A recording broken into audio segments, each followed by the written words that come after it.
Chapter 11 of Glass Houses. Although the bulk of Peace Grotto had been built under the White House lawn and was connected by passageway to the east wing, Maryland generally used what was to be the public entrance in Jackson Square because it led directly down into the Peace offices. She had taken a cab, having him pick her up at the rear of Jason's building so Corrick wouldn't spot her.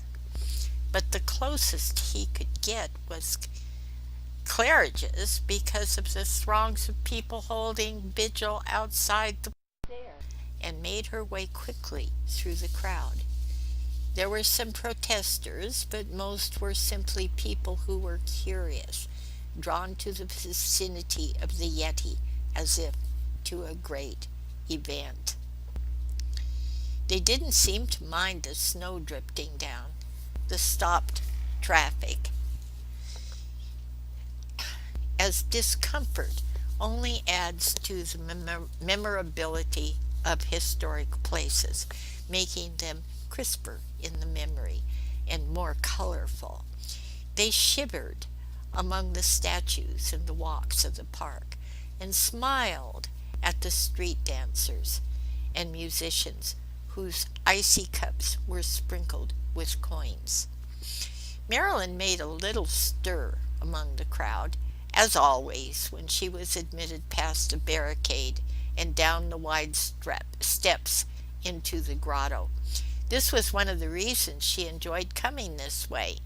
People thought she must be an animal handler or maybe a famous scientist. Several times on her way out in the evening, people had asked for her autograph. Inside the grotto, everything was different.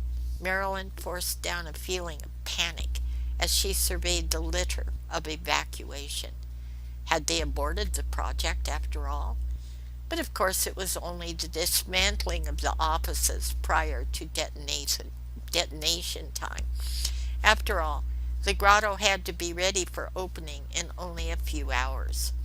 She had been so removed from the countdown she had lost track of the time. All the need-to-know people were to have moved downstairs into control by now. She would have to take the transcript to the lower level after all. Workmen were tearing down the partitions between the offices and hauling them off in pieces. It looked as though the furniture was already gone. Posts were being installed to hold the great loops of velvet roping that waited in piles to hold back eager crowds from the glass in the morning. She made her way to the adjustment room and picked up the white telephone outside it. After a moment, a voice answered. "Crandall." "Hi, Bob. It's Marilyn. Hey, listen, I need to get through to control." "Can't do it." A heavy silence. "But, Bob, I have to." "Sorry, honey, we've got another short somewhere. It's blocked out, blacked out, everything, all over the place, and Barney's really hyper tonight." "I don't mind," said Marilyn. "Listen, Bob, I thought all that stuff had been moved out. I know it was a screw-up, but I can't take it around, and I obviously can't leave it here." "Okay, baby, it ought to be okay. Come on in and we'll wait until he's occupied somewhere." "Thanks."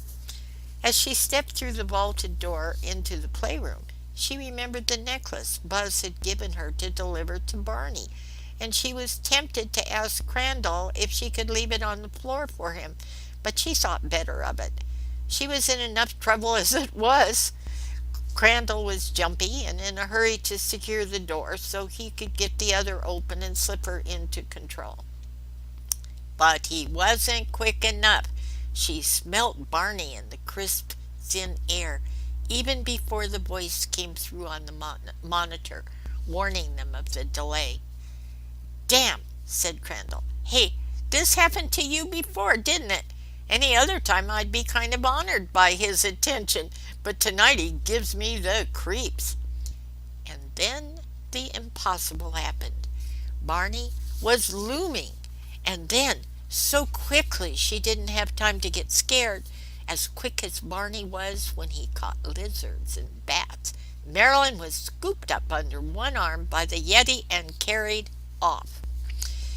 The playroom was snappy cool, but the run was ice cold and pitch black, just as the sign said it would be. She screamed, and the noise of her terror echoed in the cave, just as it must have echoed through the microphones into the grotto itself. She thought grimly of the workmen who would be watching the abduction through the glass, like tourists, of the technicians who would be watching on television. What did he want? The necklace? Had he decided to start hunting larger game? Would she end up in cold storage in the ice cave along with Barney's storehouse of rabbits and bats? Barney's smell, up close, was suffocating. His fur was scratchy and rough, and under it the muscles were without fat. They were like the muscles of a wild animal. She thought of cats who used to come to her back door to be petted, but who found their own food on the prairie. They had hard, sinewy muscles like that. She thought of Korek. She knew Barney couldn't get very far. The circuits around the playroom were out, but when he got to another part of the run, he'd find it instantly sealed with nylon netting designed to break his speed and tangle him up without hurting him. And indeed, she heard the sound of one such gate close behind them as the Yeti hurled himself through the blackness. Since he hadn't killed her in the playroom, he probably wouldn't think of killing her until he got her where he was going. The ice cave? He wouldn't have to kill her if he got her that far. The temperature in there was 20 below zero, and the air pressure was that of 20,000 feet above sea level. She couldn't live in there for more than a few minutes. But he couldn't possibly get that far. He couldn't get that far. They would have him in a matter of moments, and it would be all over, and she would be grateful it happened to her of all people. Maybe she would even be famous. Maybe someone would invite her to tell about it on a talk show. It didn't take very long in real time for the Yeti to stop in confusion and for the voices to close in around them. "Grab him," said one. "He's got something." "Never mind." Then she and the Yeti were in a box of some sort, but it seemed to be moving upward. Upward. And then they were jostled, and there was the sound of metal clanking, and they were moving again, bouncing, tipping. The Yeti was unable to stand or even to crouch, and fell back against a cold black wall, fortunately not against Marilyn. They were moving at such a speed that she was pressed against him as if by gravity. She understood quickly what had happened. They were in a motor vehicle of some kind. They had been lifted out of Peace Grotto, probably up through a manhole in President Square into a truck of some sort. Kidnapped. And then another thought struck her. The transcript! The transcript was in her purse, which was still over her shoulder. Marilyn couldn't imagine how she could have been caught in the middle of a plot to kidnap the Yeti, but it seemed to have happened. Had they planned to take her too? Impossible! How could anyone have known she would be there? It had just happened to her. She suddenly understood that the malfunctioning lights and doors would have been part of the plot, and the presence of the kidnappers would have been what was upsetting Barney and making him hover near the playroom, and maybe it was what had spurred him into grabbing Marilyn. And of course his abduction of Marilyn might have preoccupied him long enough to make him move into the trap of the kidnappers. All these thoughts were running through her mind even as she lay helplessly against an enormous animal who could at any moment kill her. She was under pressure. Her mind kept coming back to the transcript and to the implications of her having it with her. Besides the perilous matter of bringing it into the hands of the kidnappers, there was the problem of the reaction in control. She had hinted to Crandall that she had an important document on her, and when Jason heard about that, he would know instantly it was the transcript she was referring to. When she disappeared with it on her person, their only alternative would be to abort the project. Or would they? They would, of course, assume that she had been in on the kidnap plot. They could assume nothing less than that. They would assume that her hints to Jason were simply designed to get her into the playroom so she could perform some function or other vital to the kidnapping. They would not abort.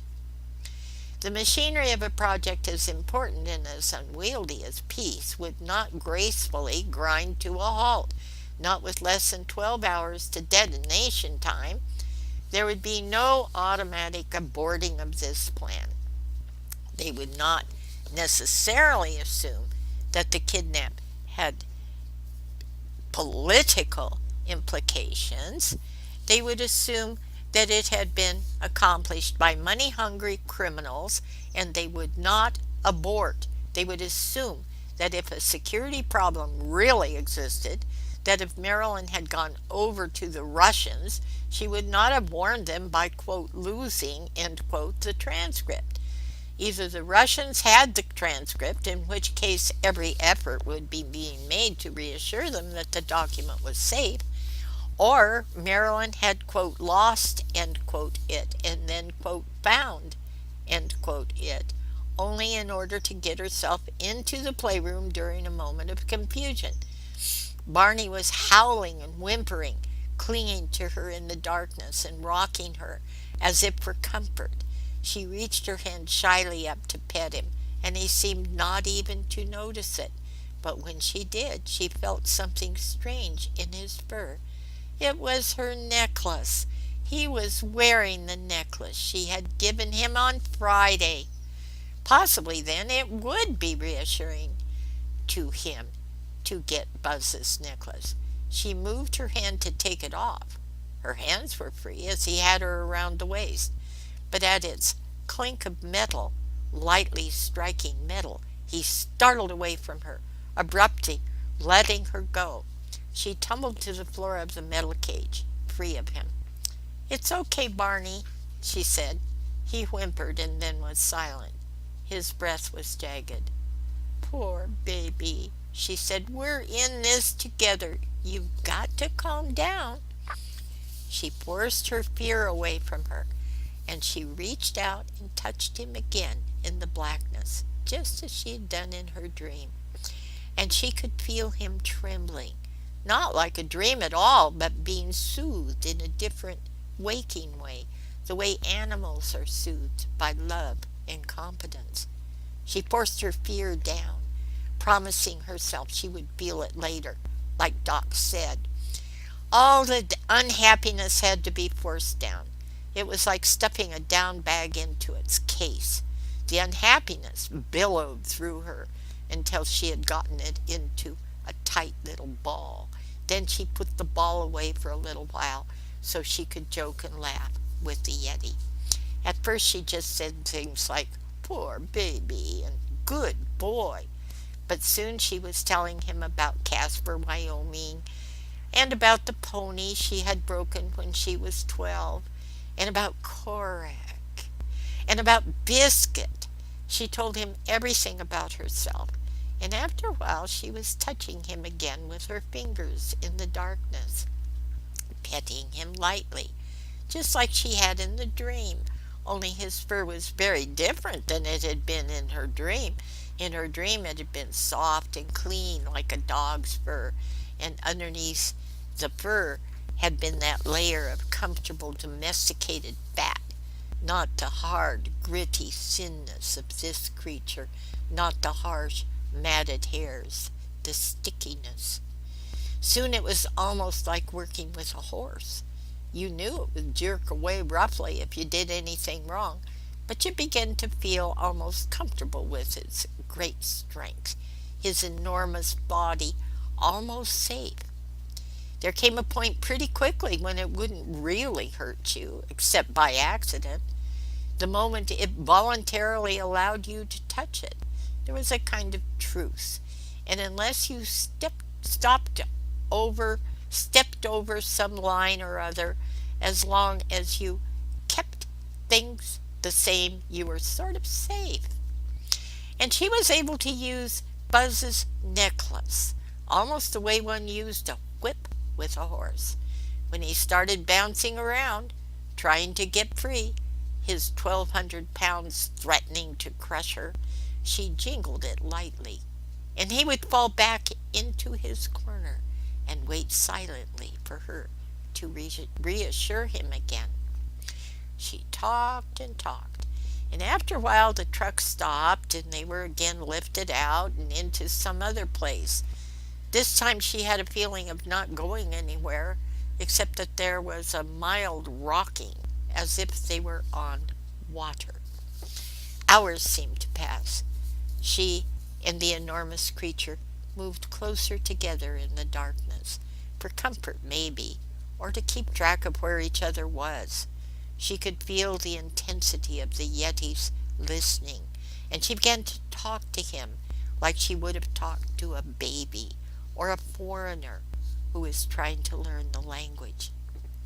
"Friend, Barney," she said, "friend," and he would grunt back at her. "That's right, friend. Say friend." And he would pet her, more or less lightly, in the way she was petting him. "I think you're getting it, Barney. Who says you can't talk? Say friend. I love you, Barney. Say love.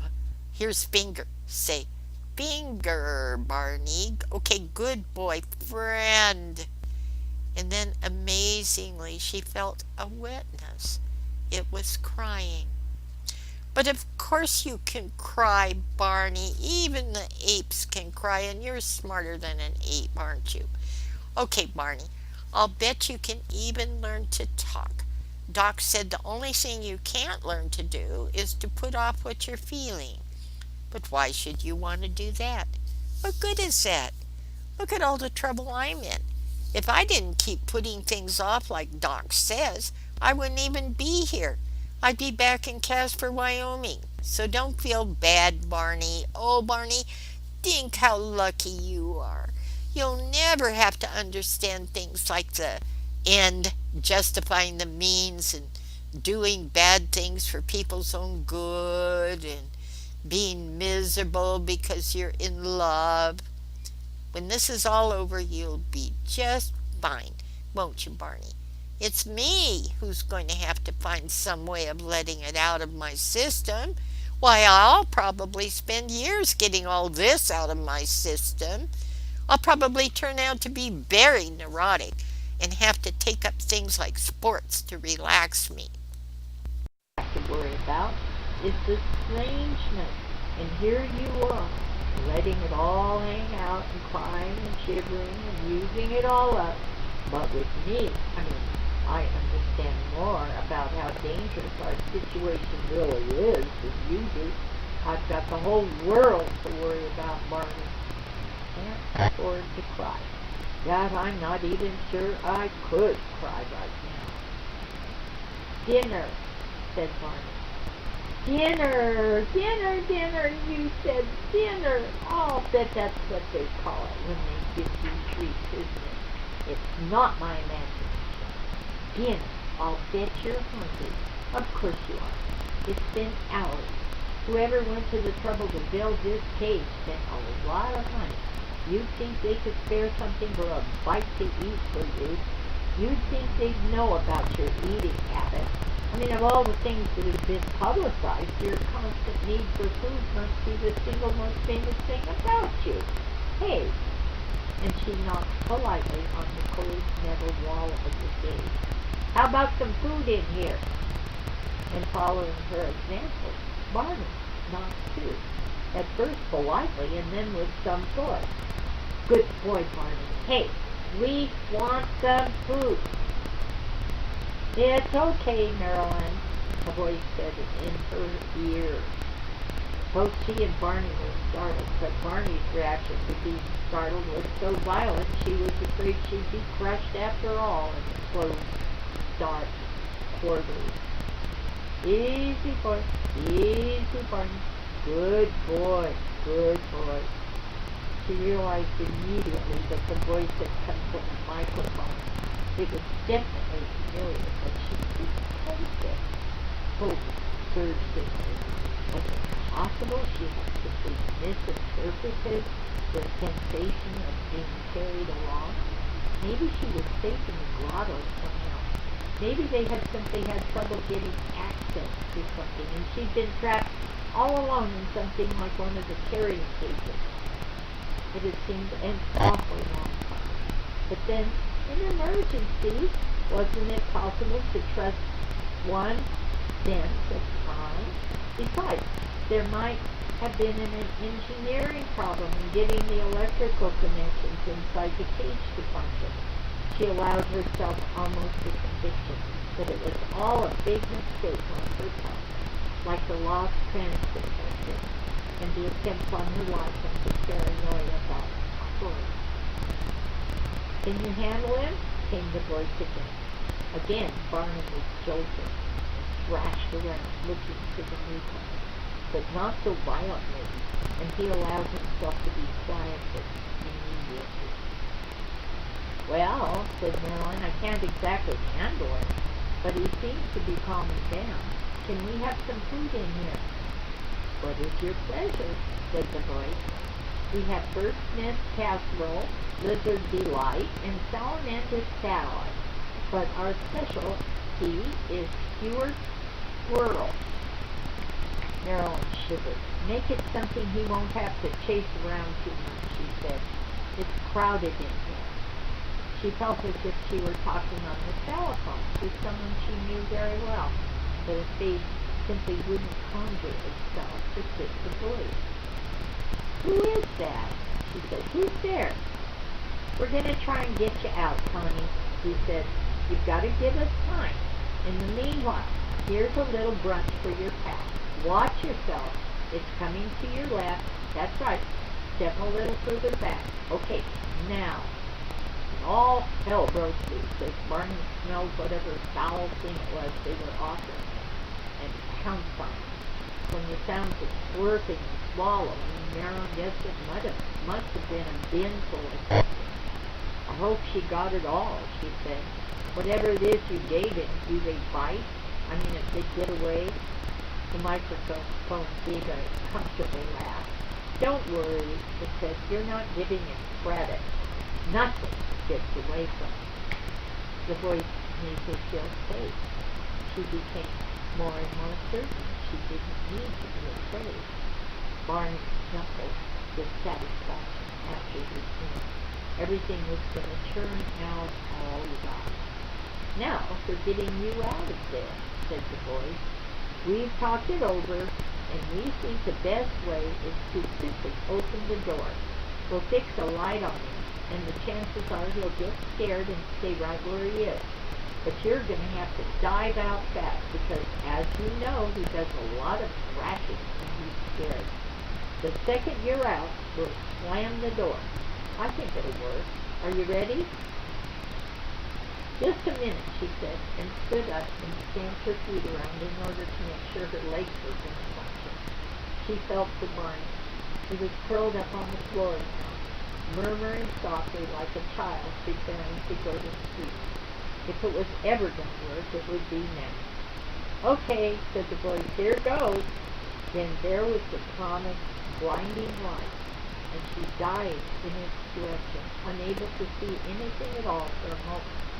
Hands grabbed her and yanked her, and she heard the vault door slam behind her. And then her arms were around someone's neck, and she was being hugged and patted in congratulation. Her eyes came into focus. the ocean. First, she saw that the night sky was swooping over her head. Then, she saw that she was on the deck of a boat. It was a large yacht, a luxury yacht, and it was being gently tossed and rolled on the open sea. There was no lights in the distance, no silhouette of land. She was on a boat that sailed in the ocean. The Yeti cage sat on its deck amid a flutter of terrapin mountains. And through the large pane of one-way mirror, she could see some flashes wild in reaction to the fear of a moment ago. Without really wanting to know, she leaned herself back from the arms that held her, the voice from the microphone, and looked into the face of its owner. It was Buzz Ranky. "You're looking gorgeous," said Buzz. "I think I need to sit down," she said, and stumbled away from him to a wooden crate and managed to sit herself on it. He followed her to listlessly. "Meryl," he said, "let me explain." A mournful cry amplified out of the Yeti's cage, a high, clean note like the call of a peacock. "You stole it," she said. "Marilyn, you can't pretend that the Department of State is exactly a benevolent owner.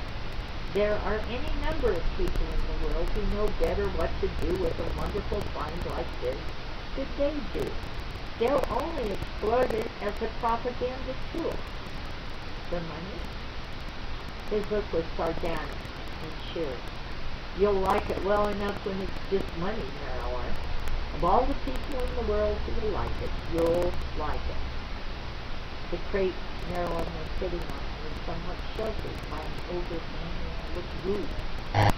Through some glass windows she saw a man knocking and waiting, and a moment later he had stuck his head out of the door and called down to Buzz. "We've made contact with the sub," he said. "Okay," said Buzz, with a note of exaggerated patience. "Write down the coordinates and set your course right the first time. No messing around. Got that?" The man stuck his head back in without another word. Marilyn had been on boats a couple of times and had gotten the impression that boat crews always answered commands with "yes, sir," or some such pleasantry. But this man showed no such deference to Buzz. Maybe he wasn't the captain. "Are you the captain?" she said.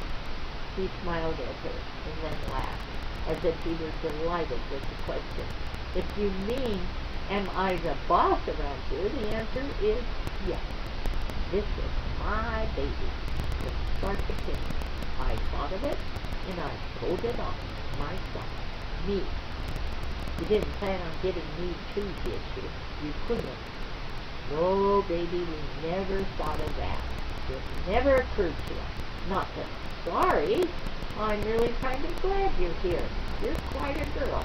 You'll liven things up." "But it couldn't have been a coincidence," she said. "It just couldn't." And then she remembered the necklace. The necklace. "The necklace," she said. She could feel its weight hanging, dangling from her neck. She reached her hand to it and placed it several heavy pendants together. It had had such a marvelous effect on the others. When she had jangled it together, it had first frightened the creature and then calmed it.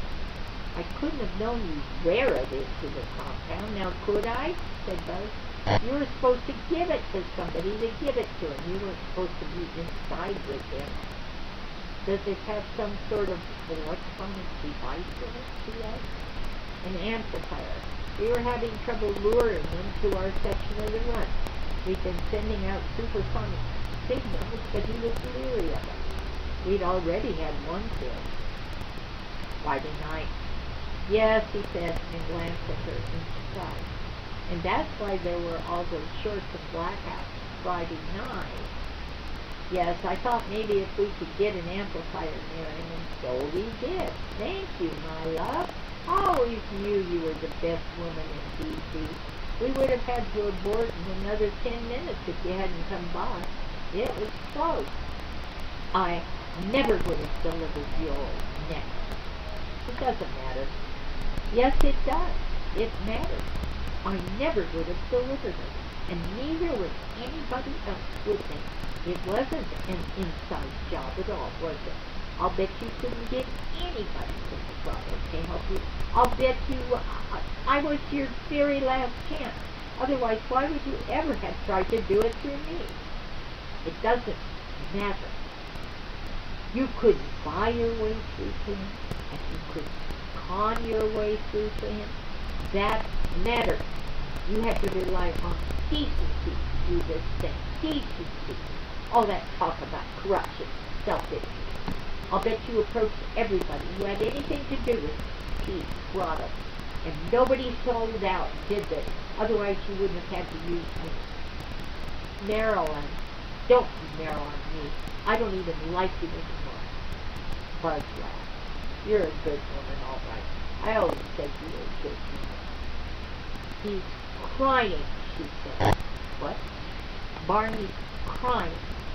And indeed, Barney's sad call was almost like a child's, soft and playful. Here, said Buzz, handing her a telephone receiver attached to the side of the cage. Talk to him. Maybe you can calm him down. You don't want him to bang himself around too much. He might damage him. He might damage himself. Marilyn took the receiver and put it to her mouth. She leaned against the cold glass. On the other side of it, Barney shrugged to himself and whimpered. She managed to retrieve her voice from the tight, faraway place inside herself and put a small portion of it into the black plastic imprint. Barney, she said. He tensed, and then he stood up. The 9 feet had been looming over her against her, the glass portion between them, almost non-existent. Barney, she said again. He reached his long arms into the air, pressing the sleeve of his body. Mama, he said. Mama. She felt the tears wetting her. On the side of her face that was against the ocean air, the tears turned cold, stung her, and against the glass, they seemed to change everything, making the glass warm, sticky, and making it seem horrible somehow, as if the sheet were melting into it, through it, to where she could touch it. And then she was riveted with a real possibility. There was a control panel on the side of the face beside the telephone, and one of the buttons was set aside as marked door open. Barney left her. If she could open this door, he surely would save her. She took her that she might have a chance. With Barney's help, she might be able to take over the boat. Buzz would be taken by surprise. There were 2 men in the cabin, but surely they would be next to Barney. If she could control him with the necklace, it might work. They might not defend themselves against him because he was so valuable. But it would be risking Barney's life. But he was already in danger of his life. He was a very fragile creature, and if they hadn't any more sense than to let him cry like this, and let him go hungry, and then he was in even more danger from their care than he was from a possible fight with them. He would surely be better off risking a 10-minute fight with them than risking days and months of captivity with them.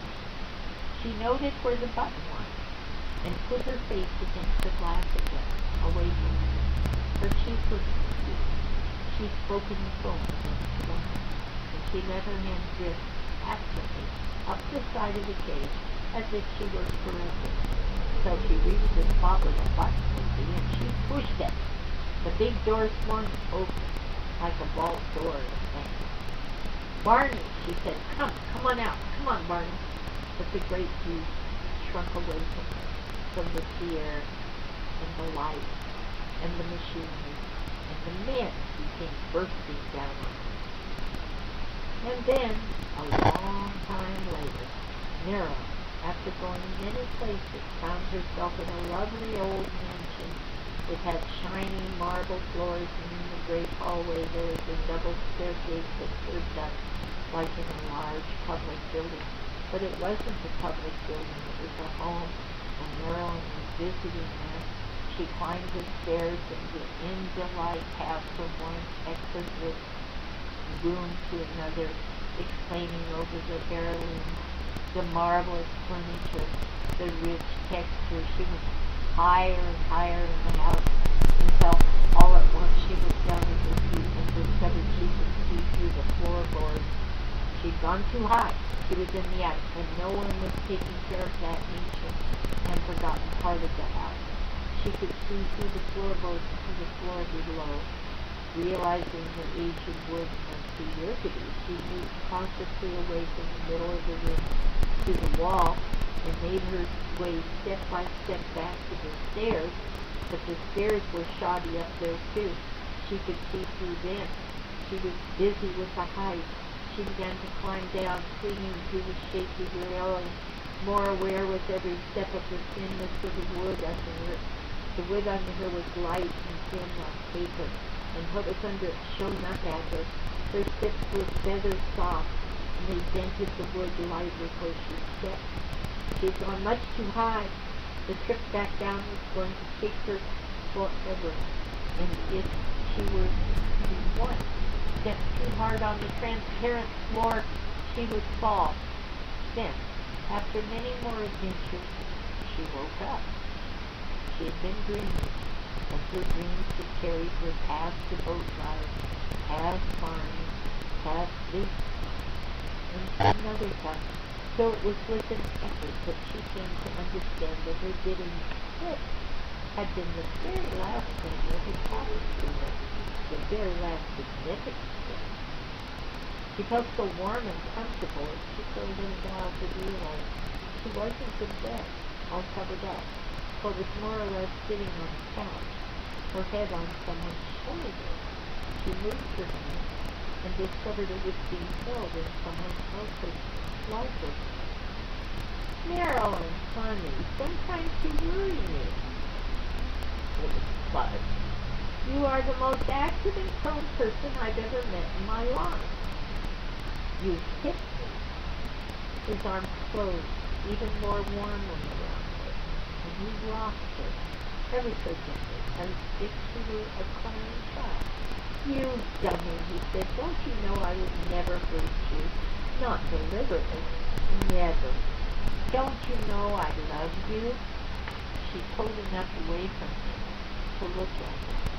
They were in a large cabin, quite a luxurious cabin. She could hear the muffled roar of the motors of the boat over some music that came into the room from several speakers. The lights were dim. The couch on which they were sitting was velvet soft, both in texture and in pattern. That's it. The rug on the polished floor looked extinct. I thought you were honest, but you're not, she said.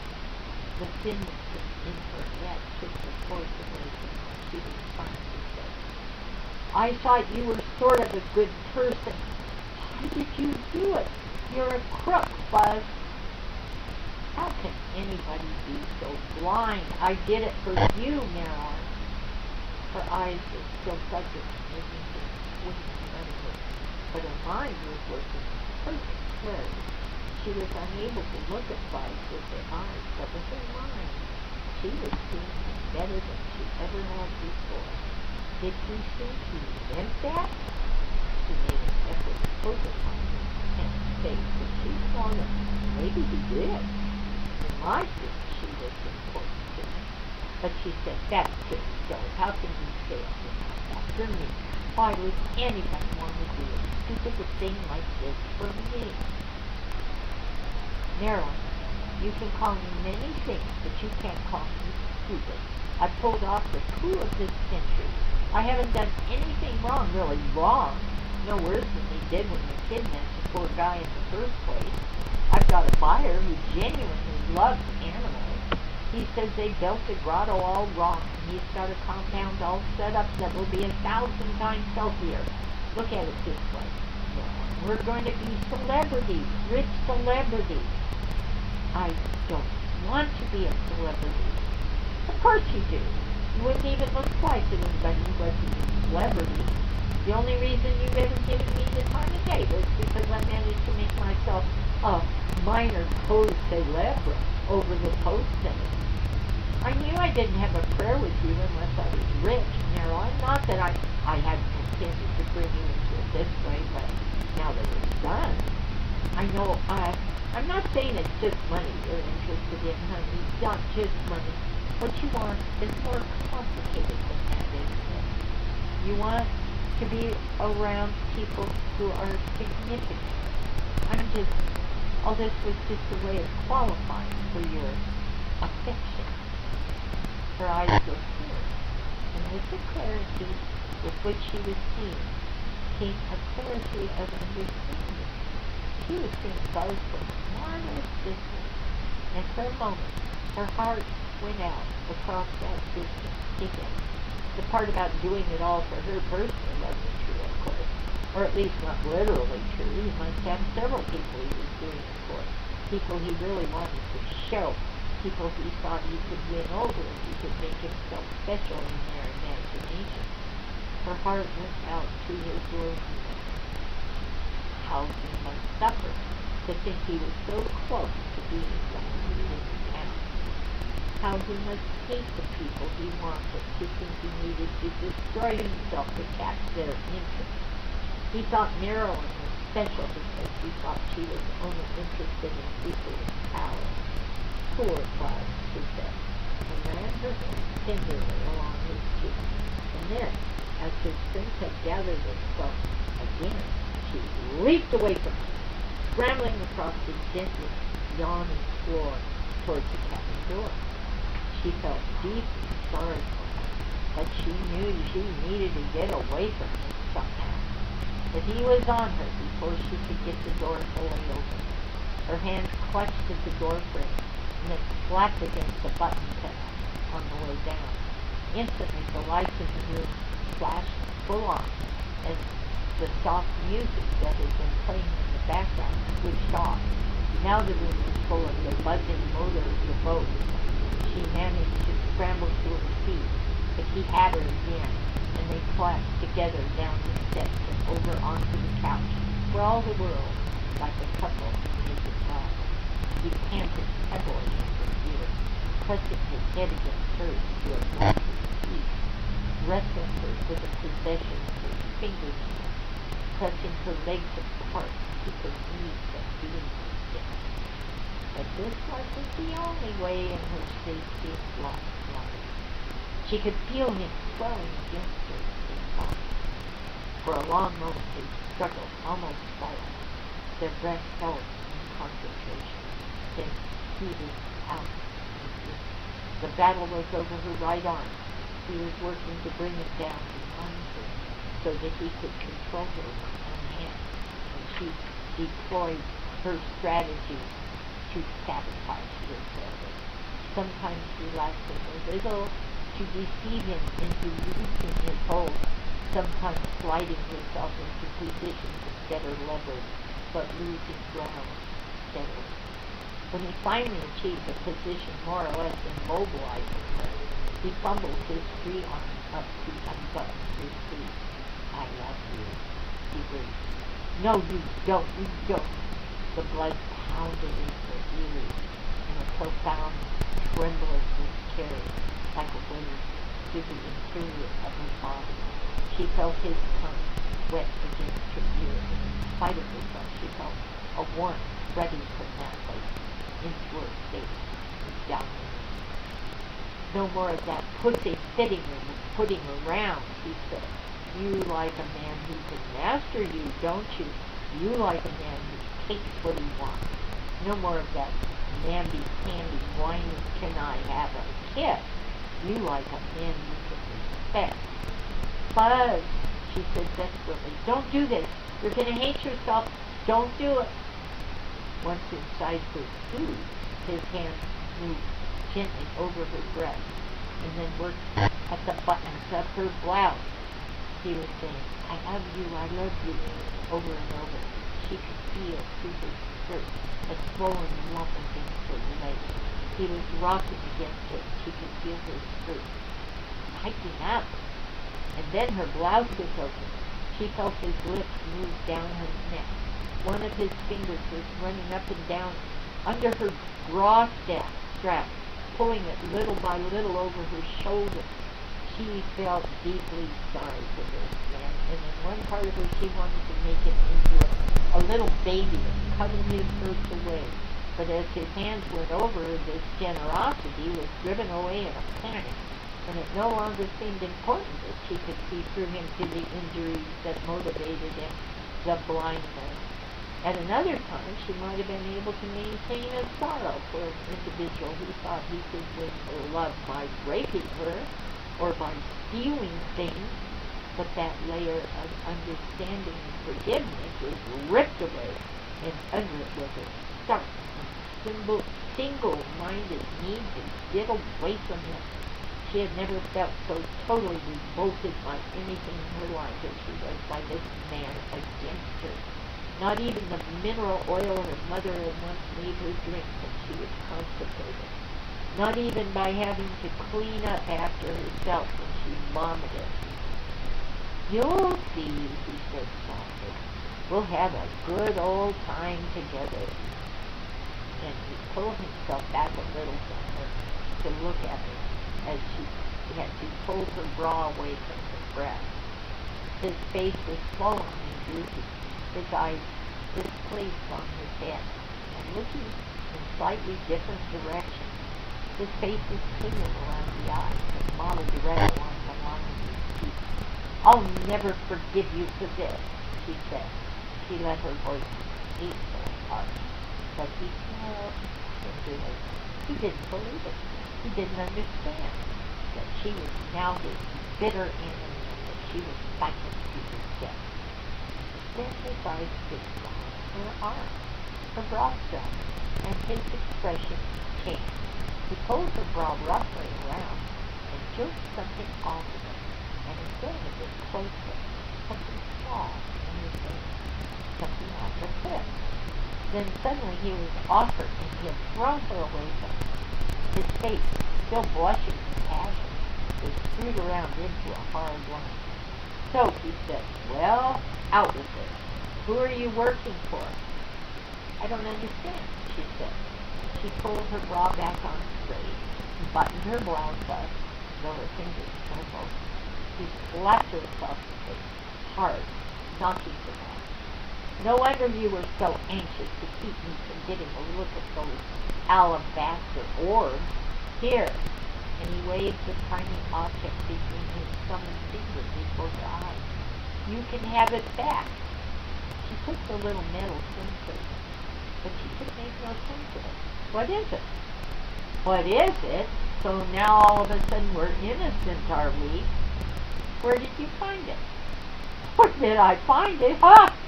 You mean in my bra? This was in my bra? What is it? It could have looked like a clip to her. It must have been stuck on her bra strap. She examined it closely, but could not find a clue as to what its function might be. But Buzz had picked up her purse. He dumped the contents out on a chair. Buzz! She shrieked and darted to save the transcript. No, he said, there are more treasures, are there? Well, let's go through them and see what we have. And he knocked her down again before turning his attention to her purse's contents. Buzz, she pleaded, Buzz, you've been looking at things wrong, Buzz. I mean, I guess you've been seeing me all right, but you haven't been interpreting anything about me right. Buzz, what you need to do is look at me, and see what I'm about. And that'll help you to understand. Buzz!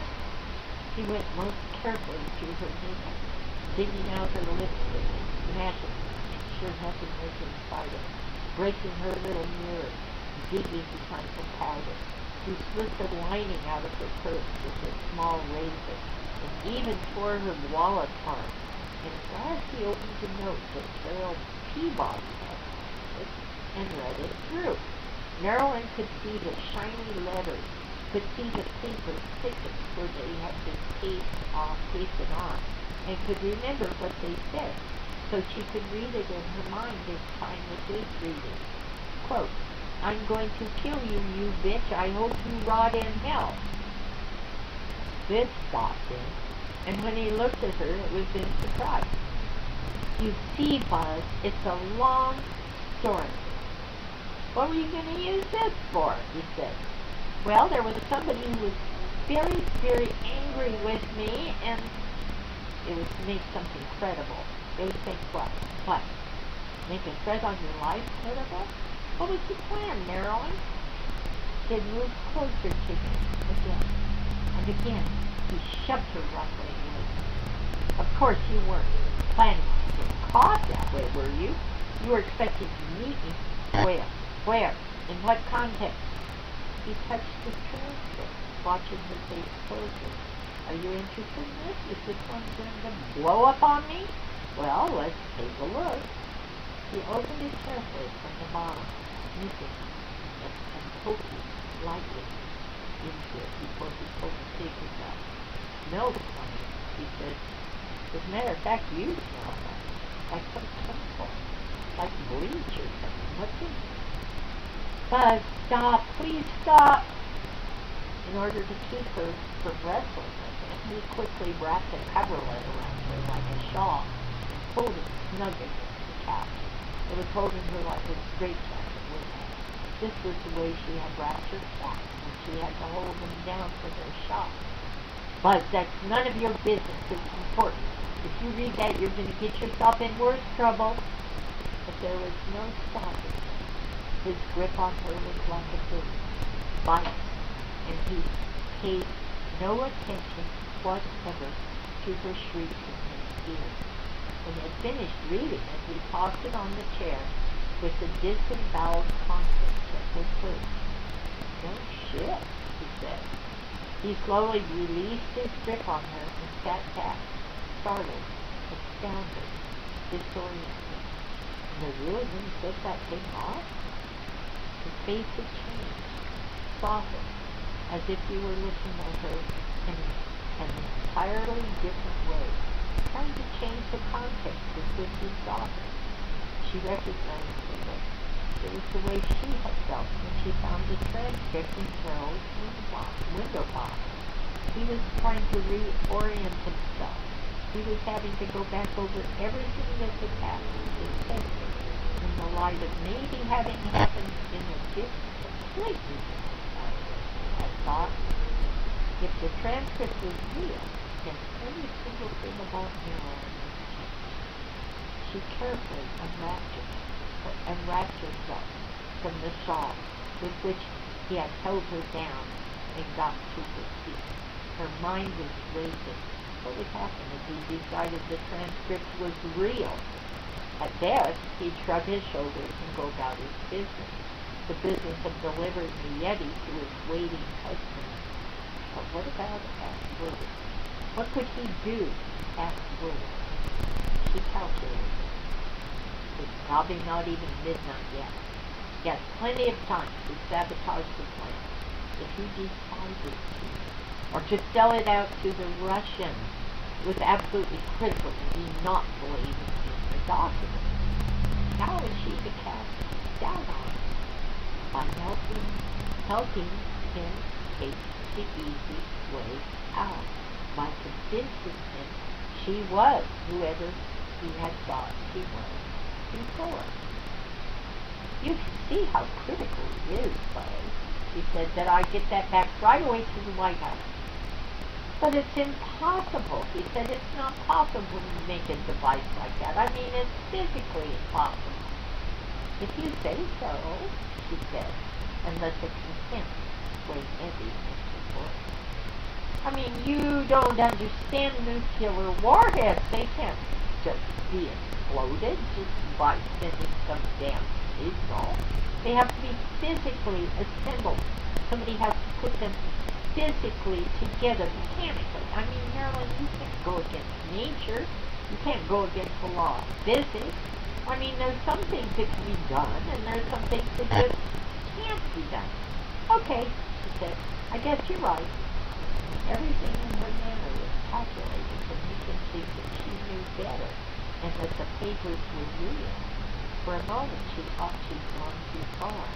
After all, what did his reality consist of anyway, but surfacing? What did he believe in, if it wasn't the information of truth? But at last, he turned on her, and the anger was back in his face. You really like me to buy it, wouldn't you? He said, well, they did a slick job on it. I especially like the touch about balsamizing and not balsamizing my touch. But what is it for? Once again, his voice was edged with murder.